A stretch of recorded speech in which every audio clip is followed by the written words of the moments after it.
কি তখন থেকে খালি মাছ মাছ করছো বলো তো? একদিন না হয় একটু ছোট হয়েছে, তাতে এত বকর বকর করার কি আছে? কি আছে মানে? এই যে মাছটাকে কি করে মার কাছে নিয়ে যাবো? তোমার কি আক্কেল বলে কিছু নেই? না না না না, আক্কেল নিশ্চয়ই আছে। বিয়ের 10 বছর হয়ে গেল, রোজ কেজি কেজি করে মাছ কিনছি।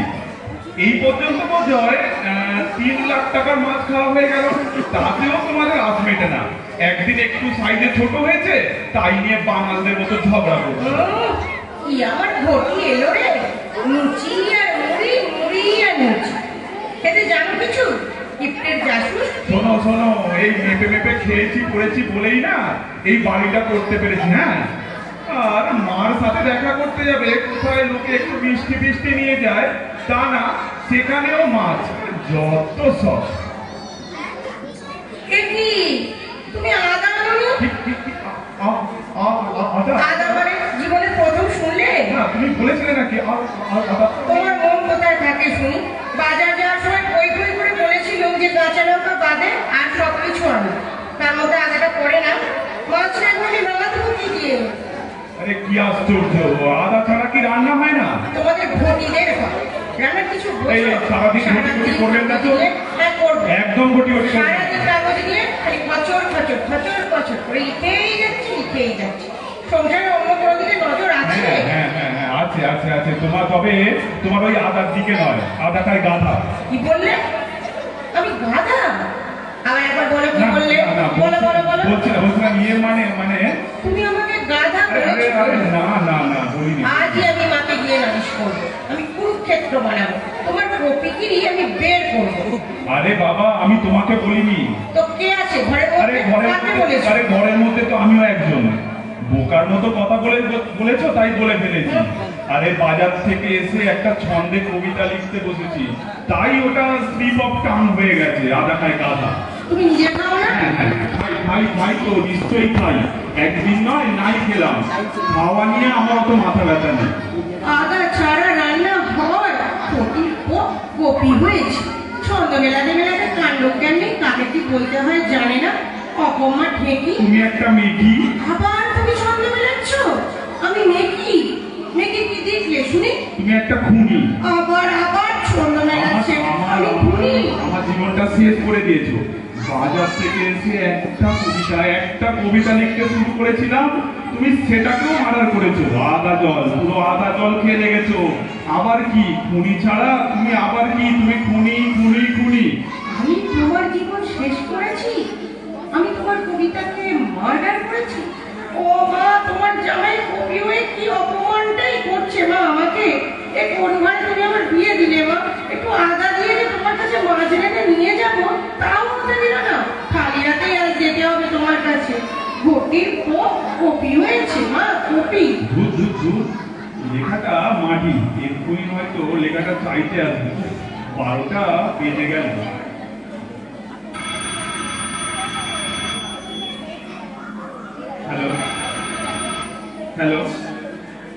হ্যালো। আরে কেটে গেল। হ্যালো, হ্যাঁ কে বলছেন বলুন? হ্যালো। আপনি আমাকে চিনবেন না? তাহলে কি চান বলুন? কোনো লিটল ম্যাগ? মানে? না মানে আপনি কি কোনো লিটল ম্যাগাজিন থেকে বলছেন? না তো। তবে লিটল ম্যাগ কেন? আপনি কি লিখেছেন? ওই একটু আধটু আর কি। হ্যাঁ, আপনি কে বলছেন? বলেছি তো, আপনি আমাকে চিনবেন না। ঠিক আছে, না হয় চিনবো না, কিন্তু কেন ফোন করেছেন সেটা তো বলবেন। তা তো জানি না, লেগে গেল তাই। লেগে গেল মানে? লেগে গেল মানে আপনাকে পেয়ে গেলাম। না, আপনি আমার ফোন নাম্বার পেলেন কোথা থেকে? হ্যালো। আবার কেটে গেল। না, আজকে আর লেখাটা হবে না। একজন বাপের বাড়ি গেলে তো এদিকে আর এক উৎপাত শুরু হয়ে গেল। সেই কখন থেকে একটা মাত্র লাইন লিখে বসে আছে। একটি বাতাস বইল জোরে, একটি বাতাস ঘুরে। তারপর কি অন্তর্জাত কবিতাটা কিন্তু আজকেই নিতে আসবে, সে খেয়াল আছে তোমার? স্পিকিং। হ্যালো। আমি বলছি। আগের লাইনটা কেটে দিলেন কেন? কাটিনি তো, চুপচাপ ছিলাম, আপনি তো কেটে দিলেন। হ্যাঁ, যা বলছিলাম, আমার ফোন নাম্বারটা কে দিল আপনাকে? বললাম তো, কেউ দেয়নি। আমি না আজকে টেলিফোনে একটা মজার খেলা খেলছিলাম। মজার খেলা? এর মানে কি? আমি না 7-8টা জায়গায় আনাড়ি টেলিফোন করেছি, যাকে ফোন করেছি সেই নম্বরটা শুধু লিখে রেখেছি। হ্যাঁ, আপনার নাম্বার হলো আর আর আগের গুলো সব উল্টো পাল্টা। কারো বলে আমার পছন্দ নয়, হয় মেয়েদের বলে নয় পুরো। শুনুন না, আপনি যে লিটিল ম্যানের কথা বললেন, আপনি কি কবি? ওই জাস্ট একটু কবিতা লিখি। তার মানে আপনি কবি? হ্যাঁ, কেউ আবার ঠাট্টা করে আমাকে কবিও বলে। যারা বলে তারা নিশ্চয়ই গাধা। হ্যাঁ, না হলে ওই আধা আর কি। মানে বুঝলাম না তো, এভাবে মেলালেন কেন? মানেটা কিন্তু বোঝা গেল না। আচ্ছা, এটা কি আধুনিক কবিতা? কেন, আপনার কি মনে হয় যে আধুনিক কবিতার কোনো মানে হয় না? আমি সে কথা বলিনি। আচ্ছা, আপনি কোথায় থাকেন? কেন, কলকাতায়। আপনার নাম? নাম নাম এই ধরো, যদি বলি আমার নাম অম্বুজাক্ষ চট্টোপাধ্যায়। এটা কোনো নাম না, নিশ্চয়ই রবীন্দ্রনাথ কিংবা শরৎচন্দ্র থেকে টুকলেন। এই তোমার নামটা বলবো কেন? মানে তোমাকে যে ডাকবো, একটা নাম তো চাই। তাহলে বানিয়ে বলি। ধরুন আমার নাম হলো পায়েল। ও, তুমি নিশ্চয়ই তাহলে নাম শেখো। এ বাবা, আপনি কি করে? ও, বুঝতে পেরেছি, পায়েল দেখে পায়েল। ফোন নাম্বারটা বলো না। সেটি হচ্ছে না। ও, ঠিক আছে, ফোন রাখলাম, একটা জরুরি কাজ আছে, করছি, বাই। ভুলে যাবো, চটপট লিখে ফেলি, লেখাটা মাথায় এসেও গেছে। ও, thank you for call, thank you baby.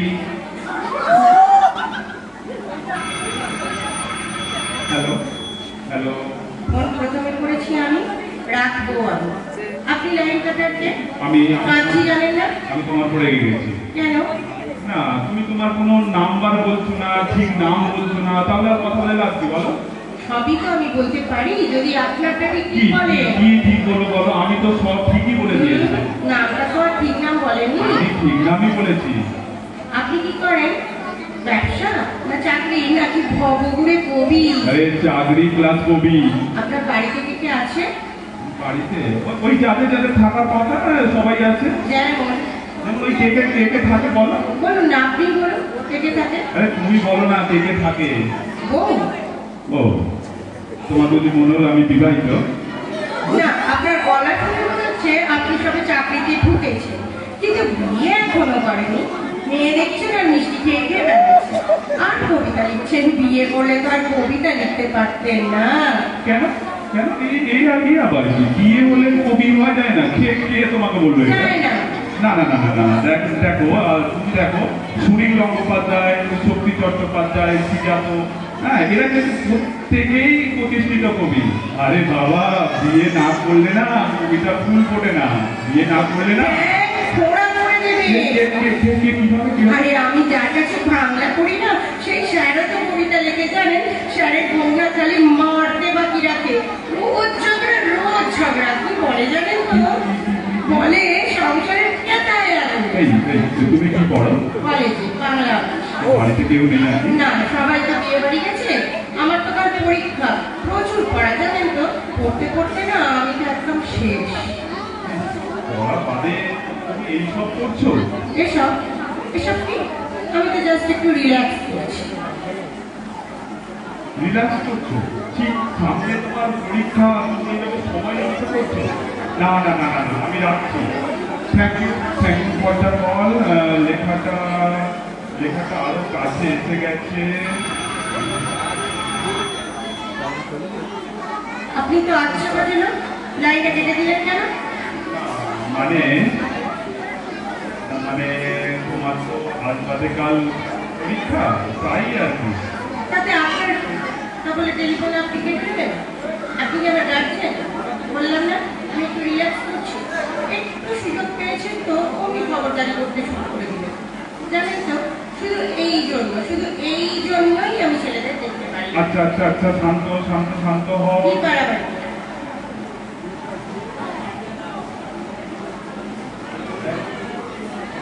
একদম এভাবে কথা বলবে না। একদম তোমার ভালোর জন্যই বলেছি। যথেষ্ট ভালো করছেন, থ্যাংক ইউ। বললাম যে আমি একটু রিল্যাক্স করছি, আর কিছু না। ঠিক আছে শান্ত হও। কিসের শান্ত হবো? আচ্ছা শোনো, আমার একটা মজার প্রশ্নের উত্তর দাও তো, মুড দারুণ ভালো হয়ে যাবে। বলুন, কি মজার কথা। আচ্ছা বলো তো, একটা হাতিকে 3টে স্টেজে একটা ফ্রিজে ঢোকাতে হবে, কিভাবে ঢোকাবে? হাতিকে ফ্রিজে? দেখ, আপনি পাগল। আরে এ তো সোজা। প্রথমে ফ্রিজের দরজাটা খুললে হ্যাঁ। একটা স্টেজ হলো, হ্যাঁ। পরে হাতিটাকে ঢোকালে 2টো স্টেজ হলো, ফ্রিজের দরজা বন্ধ করে দিলে 3টে স্টেজ হলো। আর একটা বলো। আচ্ছা ওই একই পদ্ধতিতে জিরাফকে 4টে স্টেজে ফ্রিজে কিভাবে ঢোকাবে? আরে কঠিন করে ভাবছো কেন? প্রথমে ফ্রিজটা খুললে, হাতিটাকে বার করলে, তারপরে জিরাফটাকে ঢোকালে, জিরাফ তারপরে ফ্রিজটা বন্ধ করে দিলে, 4টে স্টেজ হয়ে গেল।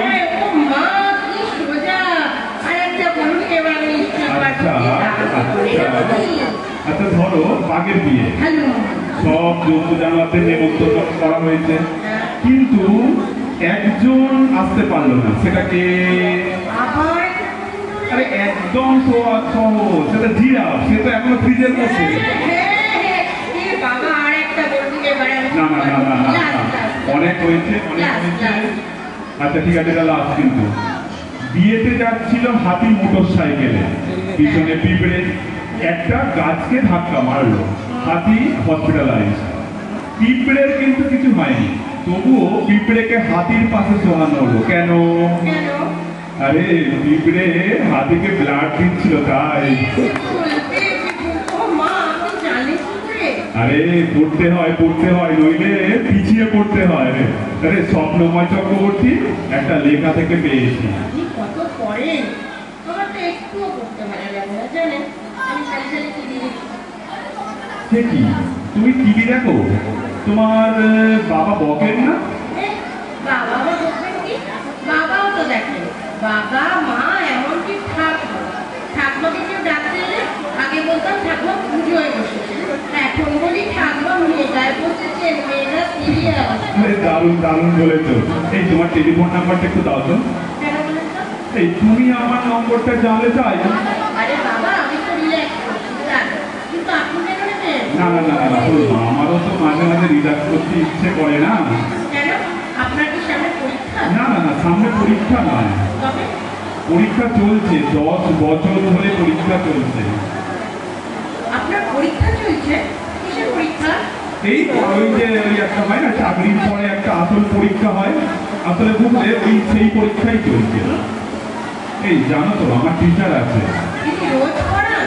না, আজকের দিনটা একটু রেহাই দিয়েছে, তাই একটু রিল্যাক্স করতে ইচ্ছে করছে। আপনার জানেন তো একটা খুব ভালো টিচার হয়। আচ্ছা, আপনাকে যিনি পড়ান তিনি কি পিএইচডি? উনি বাবা পিএইচডি তো বটেই। কিসে? বাংলা টিচারে? বাংলার মধ্যে আমার পরীক্ষা হয়। না উনি বাংলায় না, উনি আদা নিয়ে রিসার্চ করছে। আদা মানে? আদা মানে ওই যে তোমার ধরো আদার যে বহুমুখী প্রয়োগ আছে না, আদা ও রাধা, আদা বিনা কার্যে বাধা, আদা দিয়ে গলা সাধা, আদাও গাধা, হ্যাঁ আদার ধাঁধা, সর্বোপরি ওই যে কি বলে না, ওই আদার বিরহে কাঁধে গাধা, একদম কবিতার মতো না? কি অদ্ভুত সব নিয়ালি করছেন আপনি। আপনি কি আমার সাথে আধুনিক কবিতা করছেন? না শোনো, আধুনিক হলেও দুর্বোধ্য নয়, কিন্তু খুব সোজা, হাতির গল্পের মতো একদম সোজা করে ভাবো। আমি আর ভাবতে পারছি না। আরে খুব সহজ, আপনার টিচার আদা আমার বিরক্ত ঘুরিয়ে যাচ্ছে। খুব সহজ। কিছু সহজ না। শোনো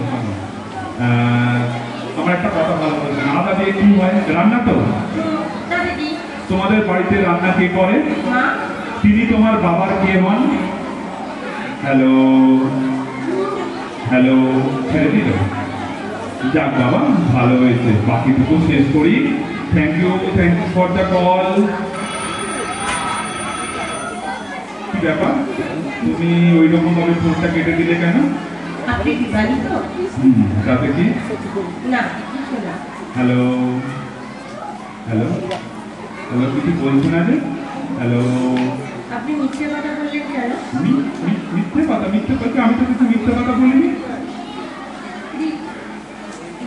টিচার হয়? হয় কিনা তোমার বাবাকে জিজ্ঞেস করে দেখো।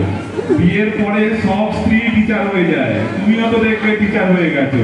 তোমার আশেপাশে খোঁজ নিয়ে দেখো না, বিয়ের পর সব মেয়েই টিচার। কি করে? এই যেরকম সবসময় উপদেশ, এই এটা করো না, ওটা করো না, অমুকটা ভালো, তমুকটা ভালো না, এটা খেও না, আর ওটা খেও না, একেবারে সব জানতা পণ্ডিত।